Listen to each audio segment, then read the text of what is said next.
السلام عليكم ورحمة الله وبركاته. الحمد لله رب العالمين، والصلاة والسلام على سيدنا ونبينا محمد وعلى آله وأصحابه أجمعين.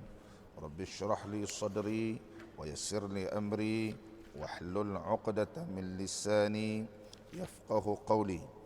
اللهم افتح علينا فتوح العارفين وارزقنا فهم النبيين وإلهام الملائكة المقربين يا حي يا قيوم يا رب موسى وهارون ونوح وإبراهيم ومحمد صلى الله عليه وسلم.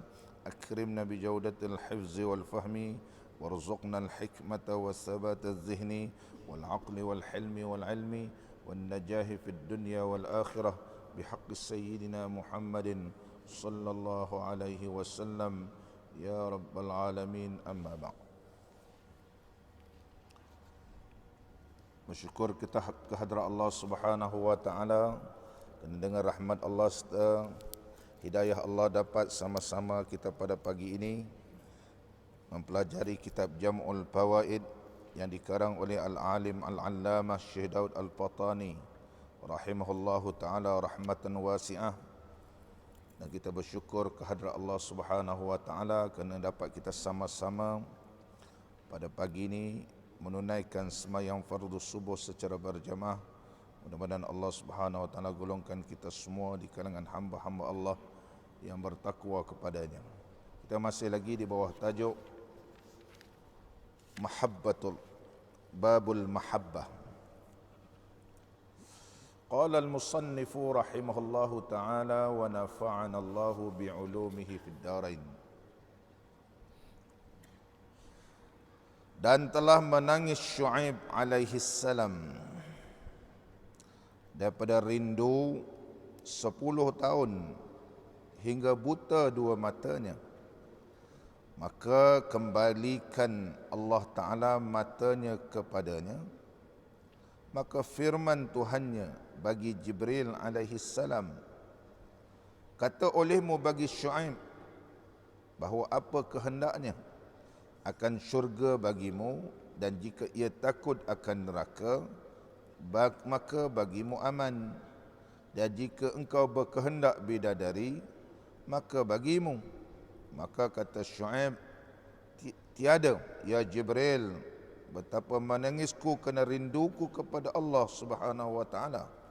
Firman Allah Subhanahu wa taala, hai Jibril, kata olehmu, menangis olehmu hingga engkau berjumpa akan daku, tiada hilah bagimu. Maka demi ketinggianku dan kebesaranku, dengan kekasih ini yang engkau kasih akan daku, nescaya khidmatkan diriku Nabi daripada anbiyaku dan pilih daripada pilihanku 10 tahun. Maka ada didatangkan Musa alaihi salam hingga memeliharakan kambingnya, kambing Syuaib alaihi salam 10 tahun, karamatan, kemuliaan daripada Allah Subhanahu wa taala kerana kasihnya akan dia. Dan telah menangis Adam alaihi salam atas syurga 200 tahun dan syurga tinggal kekal. Maka kerana inilah tiada hilang matanya. Dan menangis Yaqub alaihi salam atas Yusuf 40 tahun, dan ia pun maka kerana itulah hilang matanya. Dan dikatakan berteriak Yaqub alaihi salam sehari, wa qala Yusuf, berkata Yusuf, maka Yusuf datang Jibril datang Jibril kepadanya dan berkata, apa yang mengenakan dikau hai Yaqub, menangis engkau kerana kekasih engkau Yusuf? Maka Allahu Karim, salam atas dikau. Dan firman baginya, hai Yaqub, ingatlah engkau apa yang membutakan dua mata engkau, iaitu Yusuf, dan tiada engkau ingat akan Tuhan yang memberi akan dikau mata, dan iaitu engkau berkata 3 kali, Yusuf, Yusuf, jika engkau sebutkan daku sekali, dan engkau kata, ya Allah, nasaya aku lihatkan dikau Yusuf, dan aku hidupkan dia, dan jikalau ia mati sekalipun. Muslimin dan muslimat yang dirahmati oleh Allah Subhanahu wa taala, Nabi Allah Syuaib alaihi salam menangis kerana rindukan nak bertemu dengan Allah Subhanahu wa taala. Nabi Allah Syuaib alaihi salam yang difirmankan oleh Allah Taala dalam suratul A'raf ayat 85, a'udzubillahi minasyaitonir rajim, wa ila madyana akhahum syuaiba, yaitu Nabi Allah Syuaib alaihi salam telah diutuskan kepada penduduk Madian. Ila Madian akhahum syuaiba. Ada pendapat ulama tafsir Madian ialah satu kabilah daripada anak Madian bin Ibrahim, Syuaib bin Mikail, ibnu Yashjar, ibnu Madian, ibnu Khalil, ibnu Ibrahim Khalilullah. Ini keturunan Nabi Allah Syuaib alaihi salam. Nabi Allah Syuaib alaihi salam dia digelarkan juga sebagai khatibul anbiya. Itu khatib, iaitu pemidatu di kalangan para nabi alaihi wassalatu wassalam. Nabi Allah Syuaib alaihi salam diutuskan oleh Allah kepada kaumnya kerana kaum Nabi Allah Syuaib alaihi salam mereka menyembah berhala dan telah mengurangkan timbangan. Justru itu Allah telah mengutuskan Nabi Allah Syuaib kepada penduduk Madian dan Ashabul Aikah, menyuruh kepada mereka supaya beribadat kepada Allah dan jangan mengurangkan timbangan dan jangan menipu di dalam perniagaan. Lantaran pengikut Nabi Allah Syuaib alaihi salam menjawab, wahai Syuaib, kami tidak akan meninggalkan apa yang disembah oleh bapa-bapa kami, dan kami akan melakukan apa sahaja kepada harta dan yang kami miliki. Kau jangan masuk campur begitu. Ini Allah rakamkan dalam Al-Quranul Karim kisah Nabi Allah Syuaib alaihi salam di dalam suratul A'raf, ketika mana Nabi Allah Syuaib berkata sebagaimana firman Allah Subhanahu wa taala, wa qala ya qaumi ibudullaha ma lakum min ilahin ghairuh qad ja'atkum bayyinatun min rabbikum fa'awful kaila wal mizan ولا تبخسوا الناس أشياءهم ولا تفسدوا في الأرض بعد إصلاحها ذلكم خير لكم إن كنتم مؤمنين. Allah Subhanahu wa taala berfirman, qala ya qaumi ibudullah, berkata Nabi Allah Syuaib alaihi salam, wahai kaumku, u'budullah, beribadatlah kamu kepada Allah, mana sembahlah Allah. Ma lakum min ilahin ghairuh, tidak ada Tuhan melainkan Allah. Telah datang kepada kamu keterangan daripada Tuhan kamu, dan hendaklah kamu menyempurnakan timbangan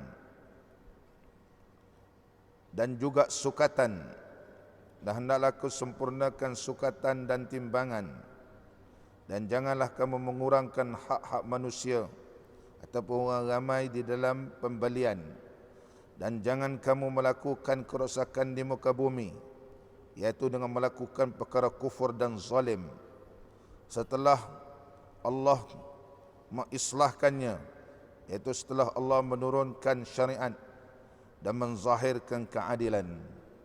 Yang demikian adalah baik bagi kamu sekiranya kamu di kalangan orang-orang yang beriman. Ini Allah sebut dalam Al-Quranul Karim. Sehingga para alim ulama tafsir telah menyebut bahawa di antara mukjizat Nabi Allah Syuaib alaihi salam, ketika mana pengikut Nabi Allah Syuaib alaihi salam bertanya kepada Nabi Allah Syuaib, Ya Syuaib, alaka hujjatun. Kamu ni ada hujjah tak bahawa dakwaan kamu tu betul? Yang kau suruh kami ni sembah Tuhan kamu ni, tunjukkanlah bukti. Tunjukkan bukti. Jadi Nabi Allah Syuaib kata, qala na'am ya. Maka kata kalau betul, suruh patung-patung ni bercakap. Dia suruh begitu juga. Qalu in antaqatil asnam bisidqi ma taqul nakun. Dia kata, qad ji'ta bil haqqi. Dia kata kalau kau boleh suruh patung-patung ni bercakap, apa yang kamu telah dakwakan, nescaya kami akan ikut kamu dan kau telah membawa ke satu ajaran yang paling benar. Ini cabaran kepada Nabi Allah Syuaib alaihi salam. Maka Nabi Allah Syuaib kata, ya boleh. Ya, Syuaib alaihi salam terus maju ke hadapan dan pergi ke patung tu. Kemudian Nabi Allah Syuaib bertanya, man rabbukum wa man ana? Siapa Tuhan kamu dan aku ni siapa? Kata Nabi Allah Syuaib kepada patung tu. Fatakallamat biiznillah. Dengan izin Allah, mukjizat Nabi Allah Syuaib alaihi salam, fatakallamat, maka patung-patung tu pun bercakap dengan izin Allah. Patung tu jawab, faqalatil asnamu, maka patung-patung tu berkata, Rabbunallah, Tuhan kami adalah Allah. Wa rabbu kulli syai'in, dan Tuhan kepada tiap-tiap sesuatu. Wa khaliqu kulli syai'in, ia adalah pencipta bagi tiap-tiap sesuatu. Wa anta ya Syuaibu, engkau wahai Syuaib, Rasulullah wa nabiyuh, ia adalah Rasul dan Nabi Allah. Kau ada Rasulullah dan Nabi Allah. Ini mukjizat Nabi Allah Syuaib alaihi salam. Allah berikan kepada Nabi Allah Syuaib, tetapi pengikut Nabi Allah Syuaib masih lagi ingkar kepada Allah Ta'ala.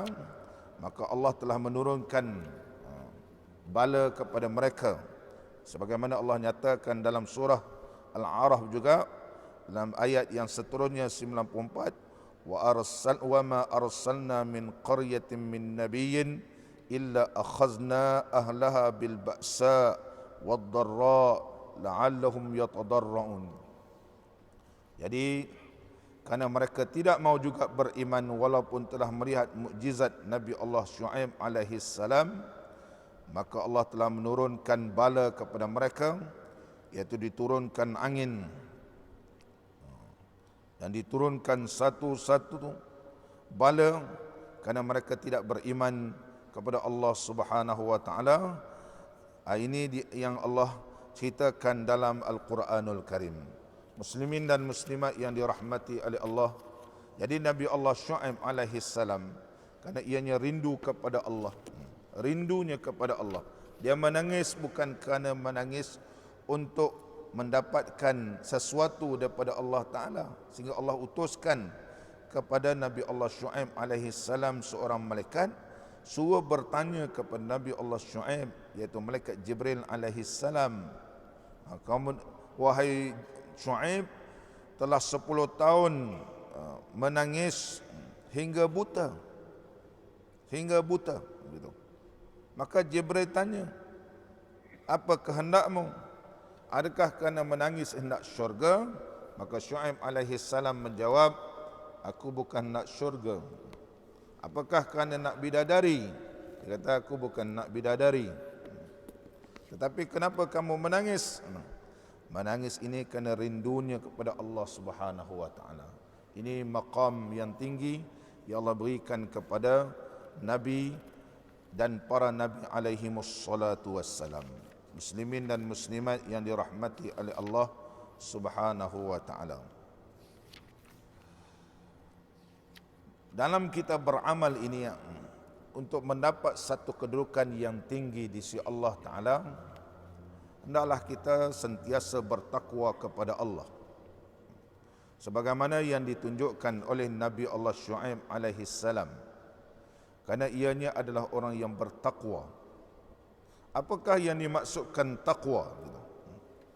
Takwa ialah mengikut segala perintah Allah dan meninggalkan segala larangan Allah dari sudut zahir dan batin, sehingga merasakan keagungan Allah dan kehaibatan Allah dan takut kepada Allah Subhanahu wa taala. Apabila mereka itu bertakwa kepada Allah, maka Allah Subhanahu wa taala akan memberikan kepada mereka ini satu kedudukan yang tinggi di sisinya, yaitu mahabbatullah, begitu. Sehingga mereka ini kasih kepada Allah Subhanahu wa taala sebagaimana Nabi Allah Syuaib alaihi salam. Muslimin dan muslimat yang dirahmati oleh Allah. Oleh sebab itu Allah berfirman dalam Al-Quranul Karim, "Waladdarul akhirah khairun." Adapun akhirat itu adalah lebih baik bagi mereka. Dan apabila mereka merasakan bahawa akhirat itu lebih baik, oleh sebab itulah mereka ini bertakwa kepada Allah Subhanahu wa taala. Apa maksud takwa? Kata Sahal ibnu Abdullah At-Tustari rahimahullahu taala, takwa ni la mu'in illallah. Tidak ada yang boleh menolong melainkan Allah. Dia punya pegangan begitu. Wala dalil illa Rasulullah. Tidak ada yang boleh menunjukkan sesuatu melainkan Rasulullah sallallahu alaihi wasallam. Ini ciri-ciri orang bertakwa. Tidak ada yang memberi pertolongan illallah, melainkan Allah. Wala dalil illa Rasulullah. Jadi sentiasa cinta kepada Rasul sallallahu alaihi wasallam dan sentiasa mengikut sunnah Nabi sallallahu alaihi wasallam, kerana tidak ada dalil atau petunjuk yang sebenar melainkan Rasulullah sallallahu alaihi wasallam. Tidak mau mengikut pandangan yang lain, petunjuk yang lain melainkan petunjuk Nabi sallallahu alaihi wasallam menerusi hadis dan juga menerusi perbuatan baginda Rasulullah sallallahu alaihi wasallam. Wala zat illa taqwa. Tidak ada bekalan yang terlebih baik melainkan takwa kepada Allah Subhanahu wa taala. Wala amal illa sabr. Tidak ada satu amalan yang terlebih baik melainkan sabar ke atasnya. Sabar atas mana? Sabar beramal. Sabar beramal. Ini kata-kata seorang ulama yang terkenal, yaitu Sahal ibnu Abdullah Tustari rahimahullah ta'ala. Karena apabila Allah Subhanahu wa ta'ala menguji seorang hamba dengan sakit, Allah uji seorang hamba ni sakit, kemudian dia sabar dengan ujian tersebut, maka Allah berikan pahala kerana sabar itu. Dan dia bersyukur dengan pahala yang Allah beri. Jadi mereka ini digolongkan oleh Allah di kalangan hamba Allah yang Allah suka. Bila Allah uji, dia sabar, Allah beri pahala dan dia bersyukur. Ya Allah, aku bersyukur kepadamu walaupun lutut aku ni sakit, susah nak dibengkok, tapi aku boleh lagi semayang, boleh lagi berzikir, boleh lagi baca Quran. Nampak? Dia jadi orang yang sabar begitu. Dan disebut oleh Al-Imam Sahal At-Tustari rahimahullahu ta'ala, sesungguhnya Allah menguji seseorang itu dengan afiat. Allah ujikan mereka itu dengan kefakiran. Allah ujikan mereka itu dengan kekayaan. Tetapi mereka itu sabar dengan ujian Allah. Bahkan mereka sentiasa menjaga segala perintah Allah dan meninggalkan segala larangan Allah. Maka mereka ini digolongkan oleh Allah di kalangan hamba-hamba Allah yang Allah pilih cinta kepada Allah Subhanahu wa ta'ala. Ada para alim ulama menghuraikan maksud takwa ini. Di antaranya Al-Imam Nasrabadi rahimahullahu ta'ala menyebut, man lazimat taqwa istaqa ila mufaraqatid dunya. Sebagaimana Nabi Allah Syuaib alaihi salam ni. barang siapa melazimi taqwa, maka ia begitu rindu untuk berindu nak bertemu dengan Allah dan rela berpisah dengan dunia. Dia tak pandang kepada dunia, ishtaqa, merasa syauq dan rasa lazat, rasa sunuk untuk bertemu dengan Allah, sehingga sanggup berpisah meninggalkan dunia ini. Kerana sesungguhnya akhirat itu adalah lebih baik bagi mereka. Ini maqam taqwa yang paling tinggi yang disebut oleh Syekh An-Nasra Bazi rahimahullahu ta'ala. Ada ulama menghuraikan taqwa ialah memberi maksud at-taqwa falyatruk az-zunuba kullaha. Orang yang bertakwa ialah orang yang meninggalkan segala bentuk dosa. Jadi kalau kita ni nak melihat diri kita ini adakah bertakwa ataupun tidak, kalau kita bertakwa ialah orang yang meninggalkan segala dosa, itu orang bertakwa. Tapi kalau masih lagi kita dosa kecil, dosa besar tidak dilakukan, tapi dosa kecil masih kita mengekalkan, maka kita ini belum digolongkan oleh Allah Ta'ala di kalangan orang-orang yang benar bertakwa lagi di sisi Allah. Ini sebahagian di kalangan para alim ulama yang berpendapat sedemikian rupa. Muslimin dan muslimat yang dirahmati oleh Allah Subhanahu wa Ta'ala. Qala al-musannifu rahimahullahu ta'ala wa nafa'ana Allahu bi'ulumihi fid darain. Apabila ditanya kepada Nabi Allah Syuaib alaihi salam, kenapakah kamu menangis? Maka Nabi Allah Syuaib menjawab, kerana rinduku kepada Allah Subhanahu wa ta'ala. Macam mana kita nak didik hati kita ini supaya menjadi hati yang rindu kepada Allah? Di sana ada beberapa amalan yang diajar oleh Nabi sallallahu alaihi wasallam untuk membersihkan hati kita ini supaya hati kita ini sentiasa digilap dan bercahaya dengan pancaran nur daripada Allah Subhanahu wa taala, sehingga kita sentiasa rasa rindu dan rasa kasih kepada Allah Subhanahu wa taala.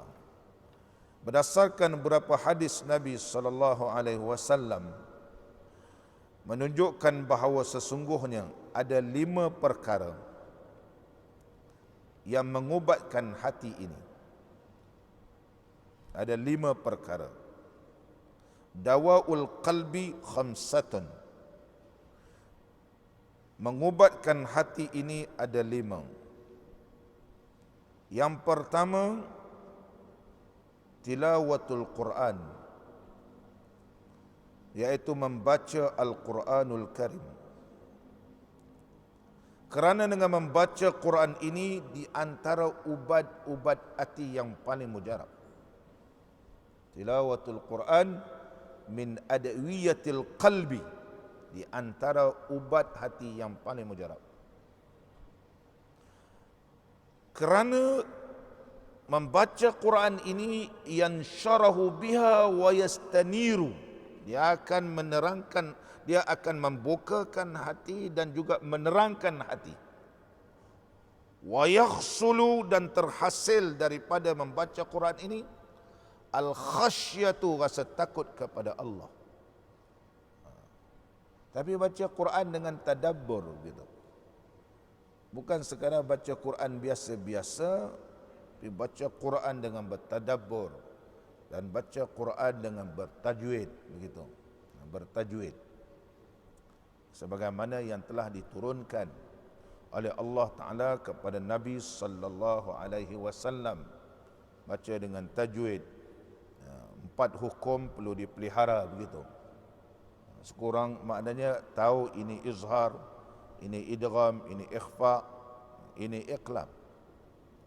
Ini disebut dalam kitab Tuhfatul Atfal bahawa ada 4 hukum nun mati dan tanwin. Lil nunu in taskun walid tanwini arba'u ahkam min fakhus tabyini fal awwalul izharu qabla ahrufi lil khalqi sittun rutibat fata'rifi hamzun fahaun summa ainu ha'u muhmalatani summa ghainu kha'u. Ini antara rukun ataupun di antara yang perlu kita menjaga, nun mati dan tanwin mempunyai 4 hukum. Dan hendaklah kamu mengambil perhatian dan hendaklah kamu tahu bahawa yang pertama izhar lil khalqi sittun rutibat fata'rifi. Mana huruf khalqi ini ada 6 yang telah disusun, di antara hamzun, fahaun, hamzah, ha, summa ainun wa ha'u, kemudian ain, ha, muhmalatani, dua-dua tidak bertitik, ain dengan ha, summa ghainun wa kha'u, ghain, kha. Ini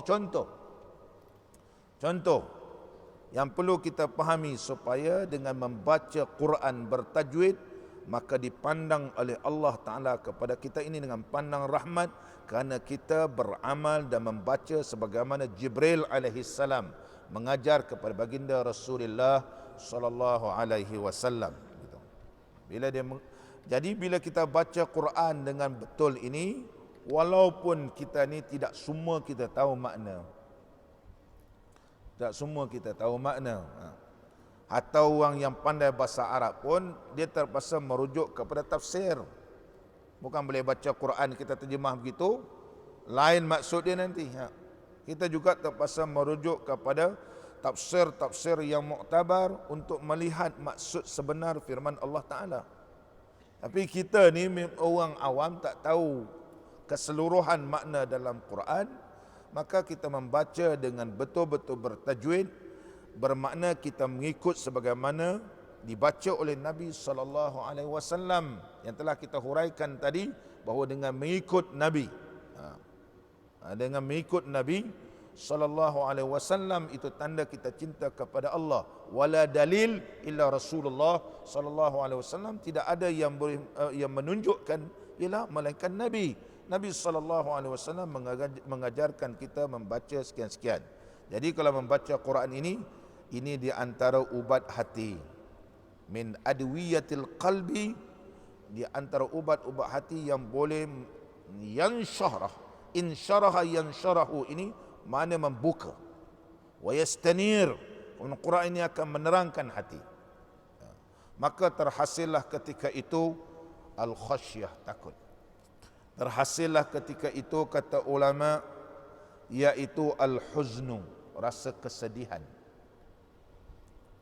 Kita rasa sedih, mengenangkan kita ini sudah banyak tertinggal. Dan kita sedih, kenapa aku boleh jadi begitu?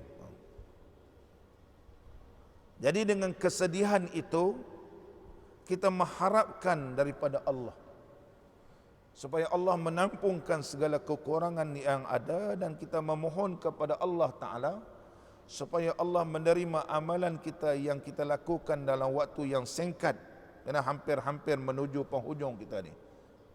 Sebab kita dah banyak penyakit dah. Ya Allah beri petanda tu. Itu tanda Allah sayang, sebab Allah beri tanda-tanda kita nak sampai kepada penghujung. Macam-macam sakit. Makan ubat pun tak ada ubat, sakit. Makan ubat itu tanda, maknanya ianya sekadar bertahan untuk membolehkan kita ini lagi menampung kekurangan dan melakukan ibadat-ibadat supaya Allah Subhanahu wa taala dengan ibadat tadi Allah Subhanahu wa taala ampunkan dosa kita dan memberi rahmat kepada kita. Kata Imam Hasan al-Basri rahimahullahu taala, wallahi, dia kata, ma asbahal yawma abdun yatlul Qur'an wa yu'minu bihi illa wa kasra haznuhu wa qalla far'uhu wa kasra buka'uhu wa qalla dhihkuhu wa kasra nasabuhu wa shaghluhu wa qallat rahatuhu wa batalatuhu. Kata Imam Hasan al-Basri, wallahi, demi Allah, tidak berpagi-pagi seorang hamba Allah yang membaca Quran, wa yu'minu bihi, kemudian dia beriman dengan apa yang Allah wahyukan, illa wa kasura haznuhu, hasilnya dia akan merasa sedih. Jadi kalau kita baca Quran biasa, belum lagi. Tapi kalau kita baca Quran, wa yu'minu bihi, kemudian kita beriman dengan apa dalam Quran, Allah akan berikan kepada kita ni huznun. Itu yang boleh menangis baca Quran. Tiba-tiba dia datang hiba. Kita bukan faham baca, tapi tiba-tiba dia datang hiba aja, rasa sedih kita. Orang pun tanya, ayah kenapa menangis? Ayah faham ke? Tak tahu. Tiba-tiba rasa sedih. Ini kelebihan orang baca Quran yang dipandang rahmat oleh Allah. Kemudian kata Imam Hasan al-Basri, wa qalla farhuhu. Dia jadi orang yang tidak suka gembira. Maksudnya qalla, kurang kegembiraannya. Kalau tidak selalu tersengih, tergelak lah apa semua. Dia jadi orang yang mengingatkan akhirat. Sebelum ni seorang yang suka, sentiasa suka aja. Suka tergelak-gelak lah begitu. Tetapi dia bertukar menjadi orang yang sentiasa mengingatkan tentang amalan dia. Kalau kita tersilap makan hari ini contohnya, sakit perut, macam mana? Sembahyang zuhur pun tak khusyuk, kejap masuk bilik air, kejap masuk bilik air, tahu-tahu dah sembahyang asar pun tak khusyuk, pergi hospital, mau makan macam-macam ubat. Jadi kita dah Allahu Akbar, baru hari ini nak banyakkan ibadat, dah sakit perut pula. Jadi kita rasa macam mana ni nak tampung ni begitu. Itu sebab dia tak dapat gembira gitu. Besok pula tiba-tiba pening kepala pula gitu. Jadi dia begitu. Wa qalla farhuhu. Kata Imam Hasan al-Basri rahimahullahu taala, wa kasura bukauhu. Ini macam Nabi Allah Syuaib alaihi salam. Dia banyak menangis. Banyak menangis. Kerana sekian lama membaca Quran, terasa rindu nak bertemu yang menurunkan Quran. Macam orang lalu hantar kepada kita, hantar mesej, kita ingin bertemu. Begitu. Begitulah kita membaca, datang satu kerinduan untuk bertemu. Kerana rindu itu sehingga banyak menangis. Allahu Akbar. Wa kasura bukauhu wa qalla dhihkuhu. Dia kurang gelak ketawa. Wa kasura nasabuhu. Bahkan dia ni banyak berdiri solat. Sebagaimana kita telah sebut pada pengajian yang lepas, Rabi'atul Adawiyah begitu banyak solat sampai 1000 rakaat. Kenapa banyak solat? Kerana ianya hendak supaya Nabi SAW merasa seronok di akhirat besok, melihat bahawa ada umatnya di kalangan perempuan yang banyak beribadat. Nak menggembirakan Nabi SAW, bukan terpandang kepada syurga, tapi terpandang kepada cintanya kepada Allah dan cintanya kepada Nabi SAW. Wa kasura syughluhu, mana dia banyak menyibukkan dengan membaca Quran. Wa qallat rahatuhu, dan kurang rehatnya. Mana sepanjang hari ini mulutnya baca Quran, walaupun buat kerja lain pun Quran ini berada sentiasa di bibirnya. Ini insya-Allah mati pun dalam keadaan baik. Kita selalu tengok muka orang jernih lah, senyum meninggal dunia, orang kata ni dia hafal Quran, jasadnya tidak dimakan oleh tanah begitu. Sebab apa mukanya berseri-seri? Sebab apa dia mudah mati? Dipermudahkan oleh Allah, sebab Allah pandang dia dengan pandang rahmat dan keredaan daripada Allah. Sebab dia membaca Al-Quranul Karim.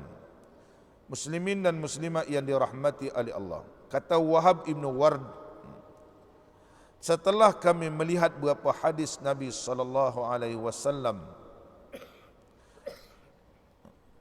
Dan kami mendapati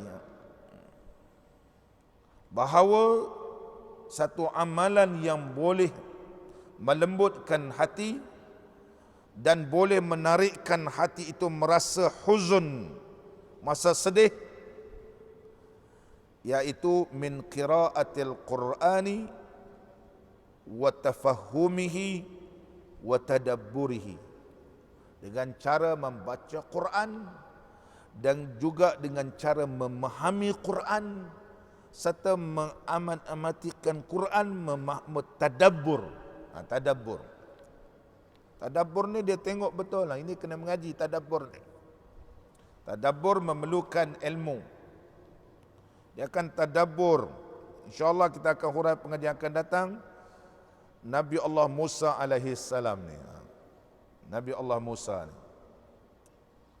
Jadi di antara kisah Nabi Allah Musa, mengambil bara api, tangan tak terbakar. Begitu. Tapi bila masuk dalam mulut, tergigit, lidahnya terbakar. Sehingga berdoa, wahlul uqlatan min lisani yafqahu qawli. Minta supaya Allah Ta'ala berikan supaya lidahnya dirungkaikan daripada kesusahan berkata nak berhadapan dengan Fir'aun. Apa hikmah dia itu, kita akan hurai pengajian akan datang dalam menghuraikan Nabi Allah Musa alaihi salam. Kita perlu tengok begitu. Begitu juga kisah Nabi Allah Yaqub alaihi salam dengan Nabi Allah Yusuf nanti. Kenapa Nabi Allah Yusuf ini tiba-tiba hilang begitu? Apakah sebabnya dan kenapa Allah didik begitu kepada Nabi Allah Yaqub alaihi salam? Ini pengajian akan datang. Jadi bila kita tengok Quran yang difirmankan oleh Allah Ta'ala dan kita amati sungguh, setiap apa yang diwahyukan oleh Allah, jadi dia akan memberi kesan. Dia memberikan kesan. Itu tadabbur namanya. Kalau kita nak bahaskan dari sudut kaedah bahasa Arab, itu memerlukan kepada pengajian yang begitu lama. Begitu lama. Hanya beberapa tempat-tempat yang kita lihat ni, kenapa begini, kenapa nama dia Khalilullah, kenapa Nabi Allah Ibrahim ni digelar Khalilullah, kerana Nabi SAW Rasulullah, Habibullah, itu juga memberi kenapa Kalimullah. Ini juga perlu kita lihat kenapa Allah Subhanahu Wa Taala menggelarkan para nabi ini nama-nama sekalian. Itu juga ibrah nama dia. Kita tadabbur. Yang kedua, berdasarkan hadis Nabi SAW yang boleh mengubatkan hati kita ini, yaitu ikhla'ul batni, yaitu mengosongkan perut. Mana mengosongkan perut ni maknanya ianya tidak terlampau kenyang gitu. Kerana bila seorang itu kenyang, maka ia akan menjadi malas beribadat. Sabda Nabi SAW, sayyidul amal al-ju'u, penghulu segala amalan itu ialah lapar. Jadi kalau perut kenyang, maka kita ini malas beribadat. Penghulu segala ibadat ialah lapar. Al-ju'u mukhul ibadah, dan juga lapar itu adalah otak bagi ibadat, ataupun disebut dalam sentral kepada ibadah itu. Dan Nabi SAW bersabda, hidupkanlah hatimu dengan kurang gelak ketawa.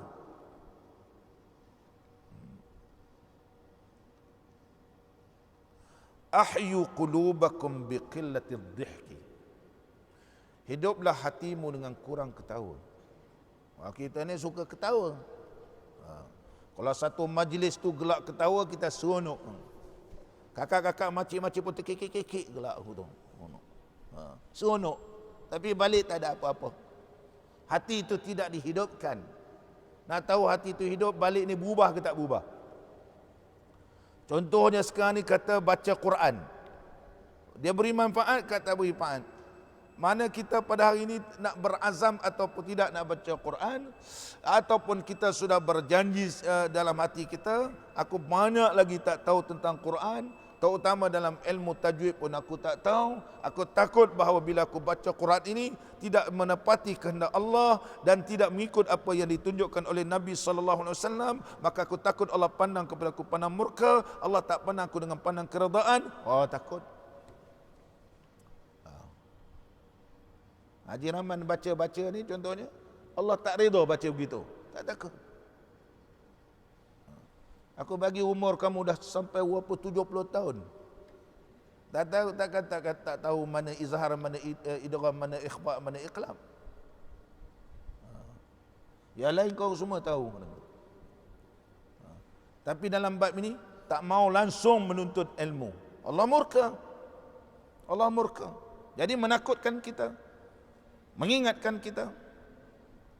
Bila mengingatkan sedemikian rupa, maka itu tanda Allah telah memandang kepada kita dengan pandangan mahabbah. Dia kasih pada kita, dia berikan kesedaran kepada kita.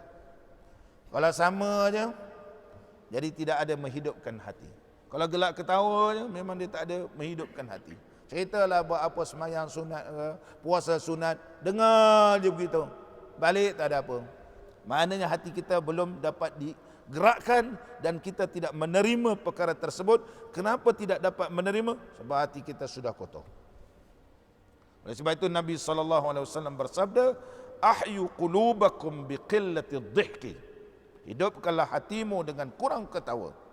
Wa qillatil syab'i, dan kurangkan kekenyangan. Wa tahhiruha bil ju', bersihkan hatimu itu dengan lapar. Tasfu wa taraqqu, bila kamu begitu, dia akan membersihkan hati dan akan datang perasaan riqqah. Riqqah ni maknanya lembut hati kita, mudah terketuk. Ini kalau kita bab neraka, kita terpandang orang lain masuk neraka. Dia pandang, nampak gambaran kita orang begini. Kita pun hantarlah, snapkan gambar, kemudian hantar WhatsApp, ini orang ni tak berubah lah, apa semua, mampus lah, kita kata begitu. Ni nak masuk neraka. Kita cerita hal orang je. Yang kita ni pun kita tak tahu. Ini orang lalu, tengok kawan kita sampai sekarang tak berubah. Mana tahu waktu kita hantar tu dia berubah. Kita tak berubah, orang lain jadi berubah pula. Jadi kita sepatutnya mengingatkan diri kita sebagaimana yang disabdakan oleh Nabi sallallahu alaihi wasallam. Dan seterusnya lagi, berdasarkan hadis Nabi sallallahu alaihi wasallam yang boleh menghidupkan, mengubatkan hati, inilah qiyamul laili. Allahu akbar. Qiyamul lail, karena ia adalah da'bus salihin, adalah merupakan amalan para ulama-ulama yang saleh. Ya Allah sebut banyak dalam Quran tentang qiyamul lail. Faqra'u ma tayassara minal Quran. Ya ayyuhal muzammil qumil laila. Wahai orang-orang, ya ayyuhal muzammil qumil laila. Apa makna qumil laila ni? Ialah bangunlah. Bagi orang berselimut, bangun di waktu malam. Bangun ini dihuraikan oleh Habib Abdullah Haddad rahimahullahu ta'ala dalam kitab beliau yang terkenal An-Nasaih Ad-Diniyah, nasihat agama dan iman. Telah diterjemahkan. Syekh menghuraikan, wa'lam anna qiyamal laili min asqali syai'in 'ala nafsi. Bangun malam ni ada satu perkara yang paling berat dilakukan oleh hawa nafsu. Memang dia berat. Nak bangun dah. Nafsu ni dia tak boleh. Dia berat. Dia kata. Wala, dia kata. Siyama ba'dan naumi, terutama baru lepas tidur. Kita tidur tiba-tiba nak bangun pula.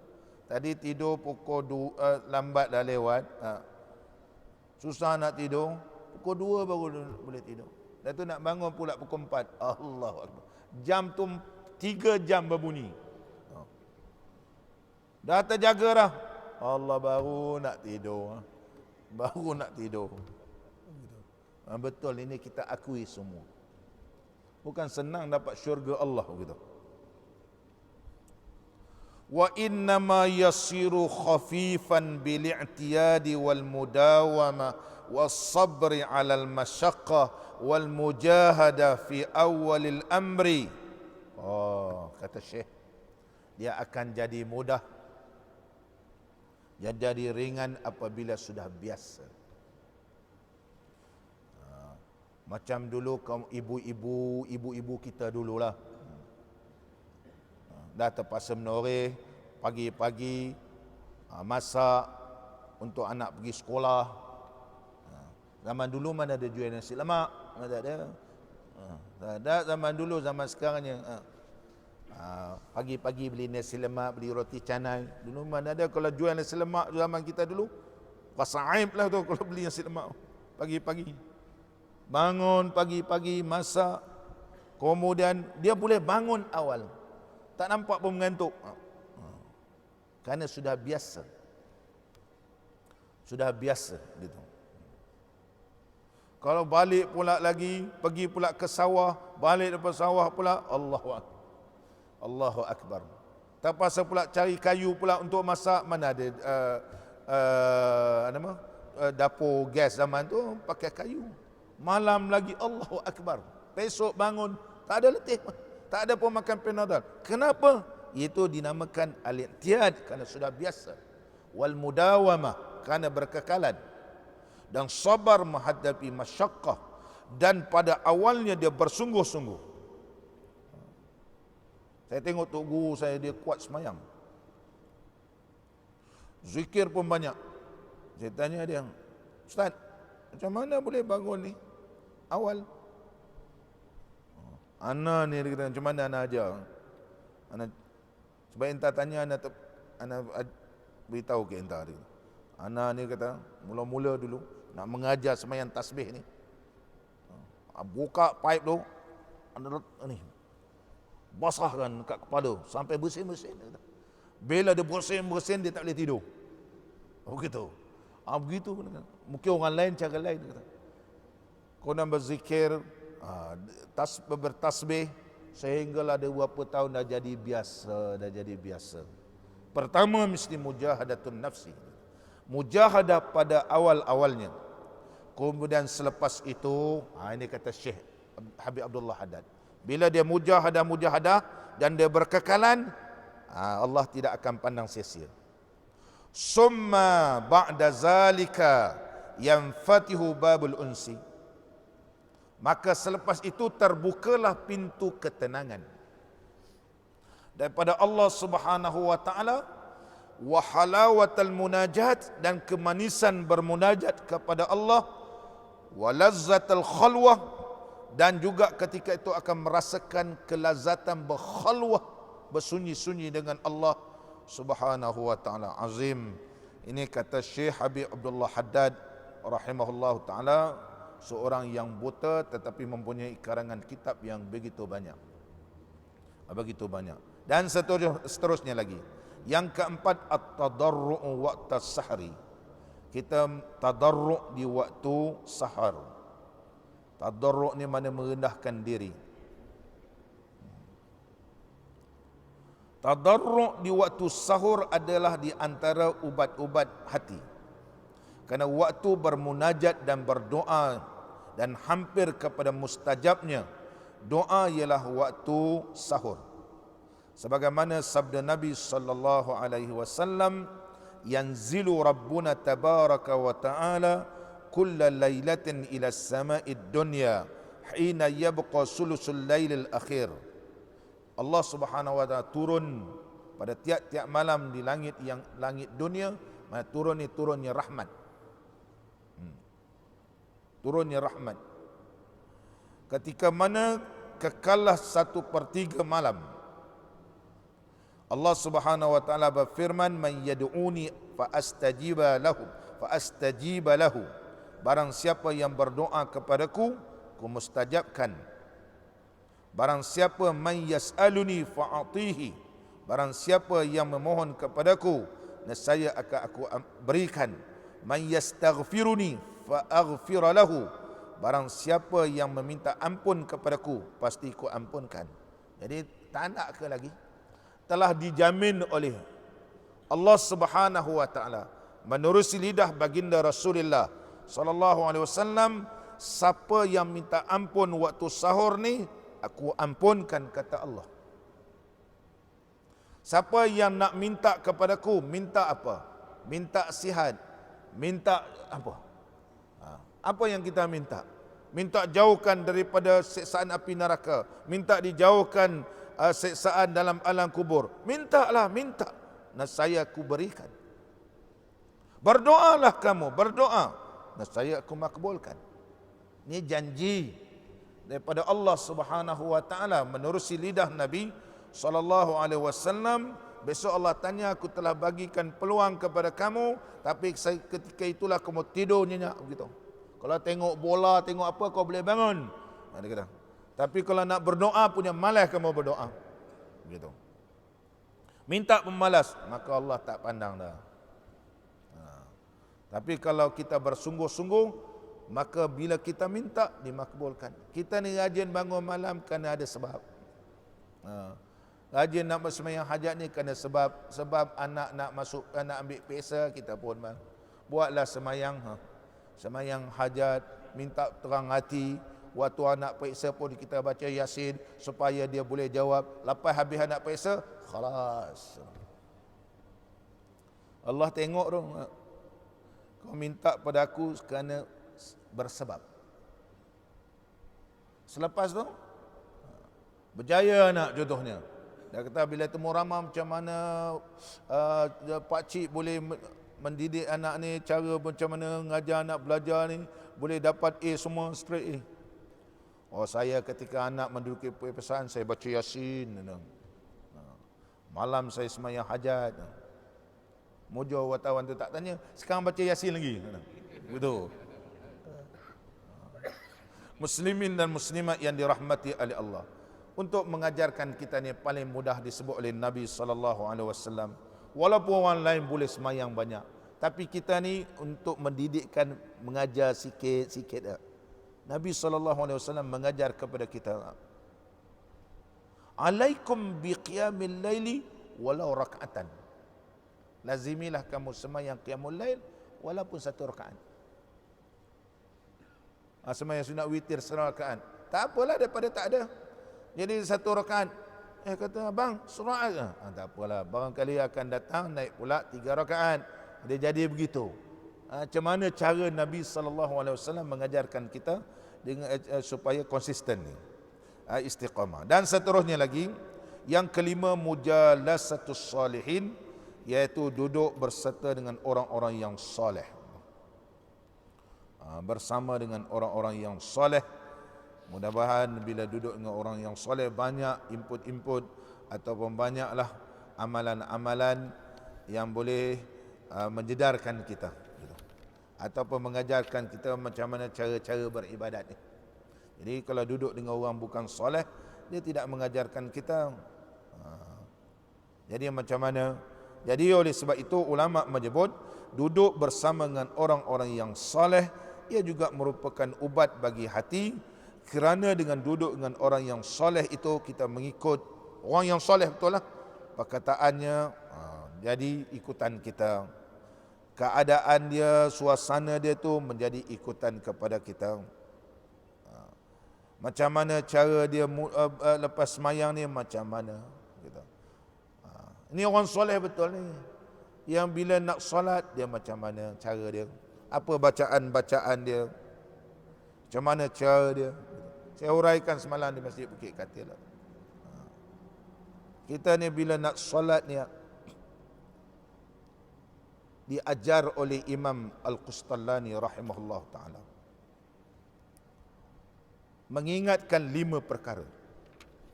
Ingatkan lima perkara. Ni nak semayang fardu zuhur nanti, kita mengingatkan.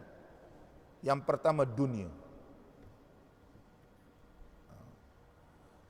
Jadi kita jangan sampai kita kalah gitu. Hanyut dalam dunia.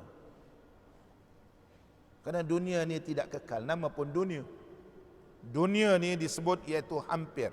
Dia akan jadi penghujung. Summiyad dunya lidunuwiha. Dinamakan dunia sebab dia hampir begitu. Hampir pada mana? Akhirat. Habislah ujung lah. Dia semakin hampir. Macam kita lah sekarang ni. Semakin hampir. Sebab itu dinamakan dunia. Ya hampir. Habis terus. Jadi kita ni semakin hampir. Hujung terus. Tahu-tahu meninggal lah. Bila kita dah faham begitu, jangan sampai kalah dengan dunia. Kalau kita melewatkan solat, itu kita kalah.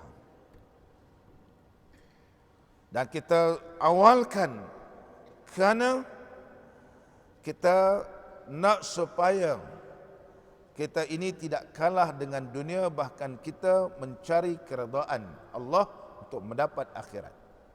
Solat ni kata ulama mengingatkan tentang mati. Mati datang secara tiba-tiba adalah kerehatan bagi orang beriman.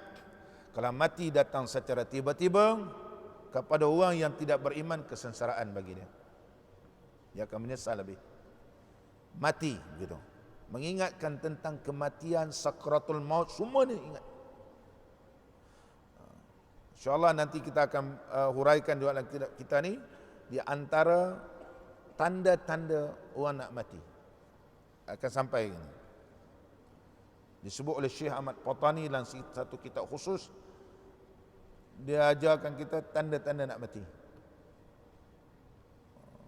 Tapi kita akan baca, nanti Haji Rahman tengok, oh ini tanda-tanda nak mati ni ada ni kita. Banyak dia sebut. Ini adalah panduan bagi tahu mati ni Allah saja. Pukul berapa nak mati, bila nak mati itu Allah. Tetapi tanda-tanda itu telah digariskan oleh para alim ulama. Syekh Ahmad Patani rahimahullahu ta'ala telah menyebut. Oleh sebab itu Syekh Ahmad Patani, dia sudah tahu dia nak meninggal dunia. Cucu dia beritahu saya, Sa'wan Muhammad Saghir menceritakan bahawa datuk dia nak meninggal dunia setelah membaca beberapa amalan, ternyata tidak dapat dibaca keseluruhannya. Maka ditanya kepada anak mak dia, mak Syekh Sa'wan Muhammad Saghir, mak dia beritahu bahawa dia kata, tok kamu ni ketika nak meninggal dia tak boleh baca ada beberapa amalan. Dia beritahu, dia kata ayah nak meninggal dunia, nak meninggal lah, tak payahlah pergi jauh-jauh gitu. Jadi kalau kita tahu tanda-tanda ni, boleh bersedia. Bila berapa tanda tu nanti pengajian akan datang. Mudah-mudahan memberikan kita ni ada persediaan. Dah tahu rasa-rasa nak mati, tak payah pergi ke Sogo gitu. Dah pergi ke Ion, situlah nak berjalan-jalan pula. Ai lain macam abang. Dia, aku nak mati dah ni, dia kata. Nak merasa keseronokan sebelum mati. Nah, kita bersedia begitu. Dan seterusnya kita sama. Muslimin dan muslimat yang dirahmati oleh Allah Subhanahu wa ta'ala. Jadi mujalasatul, duduk beserta orang-orang yang saleh. Jadi bila duduk dengan orang saleh ni, mengingatkan kita tentang kematian. Yang ketiga, orang yang solat yang mengingatkan kita alam kubur. Seorang-seoranglah dalam kubur. Tidak sekadar melihat cerita Melayu tanah kubur. Tanah kubur. Ni betul kubur betul ni. Begitu. Macam mana kita di alam kubur? Dia mengingatkan kita bacaan-bacaan di dalam semayang ni. Kita ini sahaja yang mampu ku baca, ya Allah. Ini yang aku tahu. Orang alim ni baca panjang-panjang. Dalam sujud dia ada doa lain, ada bacaan lain. Rokok aku tak tahu, ya Allah. Yang aku belajar Subhana Rabbil A'la wa bihamdih. Tak adalah aku tahu yang lain, subuhun, kudusun, semua aku tak tahu. Yang aku tahu ini je. Jadi kita persembah depan Allah, ya Allah ini yang aku tahu baca. Kau selamatlah aku ya Allah. Itu di alam kubur. Kemudian alam kubur ni dibangkitkan di padang mahsyar. Mengingatkan kita dibangkit di padang mahsyar. Dan yang kelima, mengingatkan kita dihisab di hadapan Allah. 5 perkara ni kena ingat bagi orang yang solat.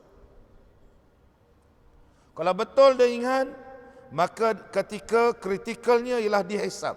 Itulah penentunya, syurga atau neraka. Oleh sebab itu dia memohon pada Allah Ta'ala supaya dijauhkan dia daripada api neraka. Tasyahud yang terakhir kita membaca doa supaya Allah ampunkan dosa, jauhkan daripada api neraka dan masukkan ke dalam syurga. Itu adalah penutupnya hisab. Jadi bila solat mengingat 5 perkara. Jadi solatnya ada kesan gitu, ada kesan. Mudah-mudahan ianya memberi manfaat kepada kita. InsyaAllah kita sambung akan datang pula huraian Nabi Allah Musa alaihi salam. Nabi Allah Musa alaihi salam, berapa mukjizat dan bagaimana Nabi Allah Musa alaihi salam ni dididik oleh Allah Taala, dan berapa mukjizat ini memberikan pengajaran kepada kita semua. Rabbana